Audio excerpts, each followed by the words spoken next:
Hey, good morning, guys. Happy Monday to you.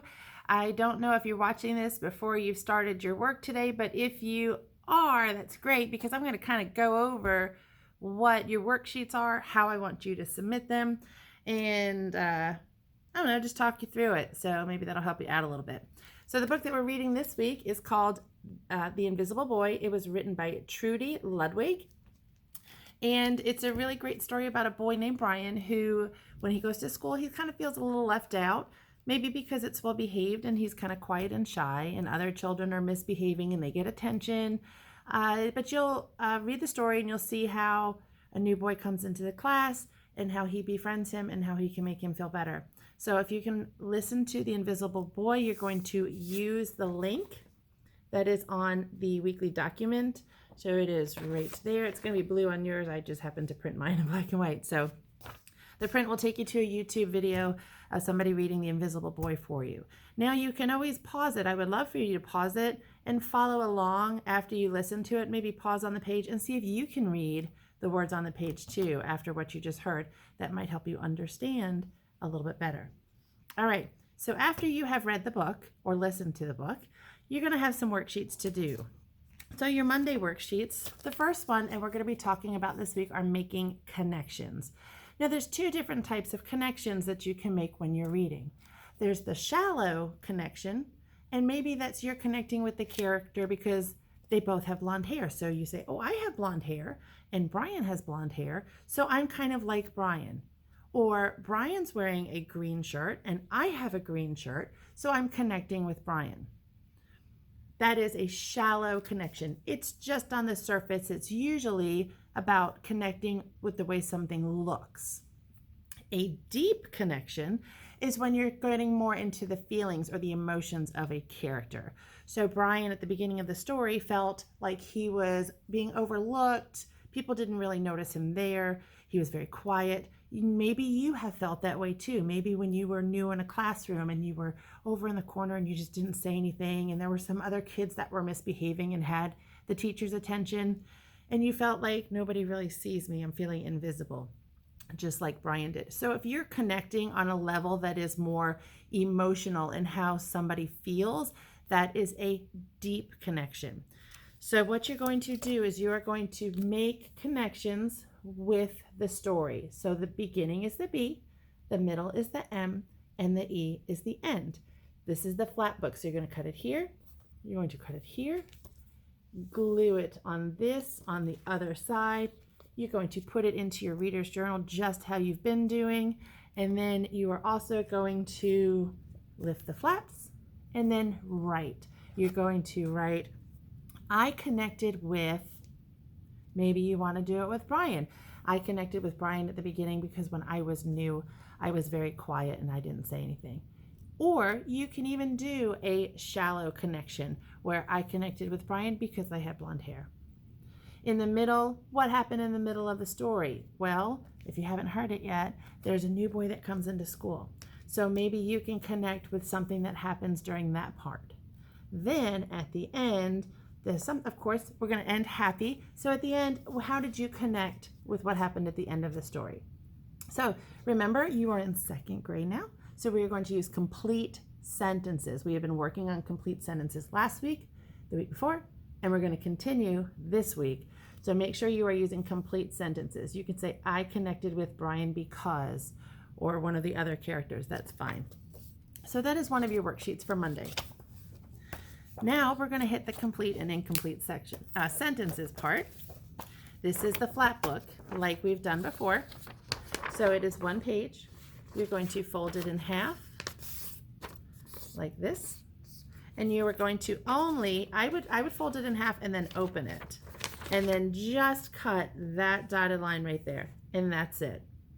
If you fold it first, it just makes it easier and more even for your flat book at the end. But you don't want to fold it and then cut both, or else it's just going to fall apart.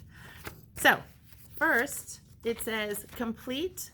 So you're going to take any complete sentences from this page, and you're going to glue them underneath this flap. I'll go ahead and cut it so you can see exactly. So I folded it, And then I'm going to cut up to there, like that. And then fold it back over. Then you're going to cut each one of these out, upside down. So this one says, let's see if I can read it backwards, some of the other kids. Now last week when we were learning about complete sentences, we were looking for a capital letter. This has it, and it has a period. So if I'm just looking at that, it looks complete. Some of the other kids. Does that sound correct? It feels like I'm missing something. Some of the other kids, what? So is that a complete sentence? If you say it and it doesn't sound like it has all the information you need, then it is incomplete. So I would cut that one out, and I am going to glue it on this side. Now, usually there's plenty of room, but if you want to give yourself enough room and space them out, you can glue it on here. You don't have to cram them all onto this one. So you can, as long as it's underneath the correct side, it's fine with me. If you want to color those kids on the front too, you can. That's fine with me. I know a lot of you guys really enjoy coloring, and I'm enjoying, you're very neat and very detailed with it too. I think it's great. Okay, so that is your complete and incomplete sentences worksheets for Monday. Your spelling words this week are short E. Last week we did short A. This week we're doing short E. So those are going to be on the document, and I might even just take a screenshot of it and put it into Class Story. I'll start putting these into your folders also to go home. I know that we do them every day during centers at school, but I know a lot of you like to practice them at home also. So I will be sending these home with you. So practice them anyway. I remember when my son was growing up, the teachers would send home, okay, Monday you have to do it rainbow writing, and Tuesday you have to put it in ABC order, and Wednesday you have to do it in silly handwriting. And he didn't really learn spelling that way. That wasn't a very effective way for him. The most effective was for him to just keep practicing it and maybe doing some oral spelling tests with me. So whatever you want to do that works best for your child at home, that's fine with me. And if you need any resources or any help with that, just let me know.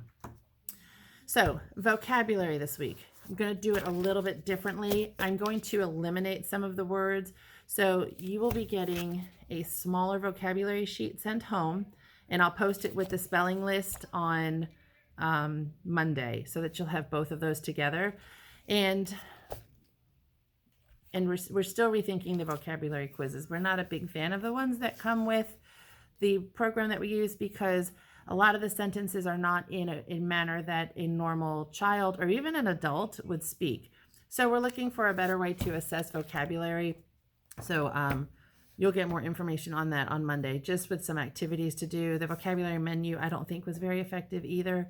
So we're looking for something. I mean, writing your words in ABC order doesn't really help you learn vocabulary. I'd rather them use the words in a sentence and maybe incorporate it into a story that they're telling orally. It's something that I don't want to make too difficult. Okay, so that's all for ELA on Monday. Then you're going to get to math, and we're going to be doing 1-6 today. So you're going to watch the video on Savas. You're going to complete the 3 worksheets. Now, I got 4 big boxes delivered to my classroom yesterday, which is our normal packets that we use for math. I have been printing these from the website, so maybe you've seen them on there, but it's going to look a little different after this coming week because I'd already printed them, so I didn't want to waste them. But I have packets that are kind of like the Scholastic book order forms. They're like 3 or 4 pages, and it's a lot easier, and it saves me a lot of time at the copier. But I have to sort them all. So we're going to use those 3 worksheets each day this week. So submitting things to Dojo. I am no longer going to do individual assignments because that takes me a little over 2 hours every Sunday. And I was talking to the rest of my team, and they said I was crazy. So I'm going to take a little bit of my time on Sunday back. And what you're going to do, there is a plus. It's a blue circle with a plus sign. And any work that your child does that needs to be turned in based on this, if it is a worksheet that I've sent home, they need to submit it to Dojo. They need to take a picture of the worksheet. Now, if I take a picture of this worksheet, you might be able to see it. But if I take a picture of this worksheet like this, especially if it's written in pencil, you might have a hard time reading it. I love to see your kids' faces. I really do. And for things that they do that are just artistic and fun to look at, send me them beaming with pride with the work that they're doing. But stuff like their math, their writing, especially the maps and stuff, if I can just get a real good picture of the paper so that if there's anything that I need to work with them on or suggest changing, I can see it. And my eyes are old. Okay. So you're not going to see individual assignments. And the reason why I used to have to do an ELA, a math, and just assign it for the kids on that specific day, I could not group. So I had to pick each one and do it. So I'm not going to do that anymore for my sanity's sake. All the kids are going to do now is put the plus sign and take a picture, and they can submit it. And it doesn't have to have a title. And please, 1 page per picture. The math, I know it's 3 pages, but if they're on the floor and you take a shot and I've got all 3 pages, I can't see any of it. So I would rather have a bunch of pages to look at and see it than try to figure it out and not help the kids if they need it. All right, science. We're starting the water cycle this week. Monday, Tuesday, Wednesday's water cycle, and then Thursday and Friday are going to be meteorologists, learning about a meteorologist. So this one is just for them to read. There's a Brain Pop video. I believe it's a Brain Pop. Yes, it's a Brain Pop video this week for them to watch. And then this is going to go over a lot of the terms that they're going to need to know. This graph down here is really perfect for them to understand what the different words mean in a water cycle. And then the definitions for each one of those are written in this little book. There's nothing for them to turn in. I want them to watch the video, and I want them to read and understand these words. These 4 words are part of the standards for North Carolina for them to understand during our weather unit. So this is something that they will probably see on their science test. So make sure that they understand it and can label it on the water cycle. We're going to do this today and tomorrow. So there'll be another worksheet to support this information tomorrow. All right, so that's your Monday, along with some other stuff to kind of clue you in on how things are changing. I'm really working on trying to find something that works and we can stick with. I'm sorry for all the tweaking and changes. You guys are doing fabulous. The assignments are coming in, the kids are participating.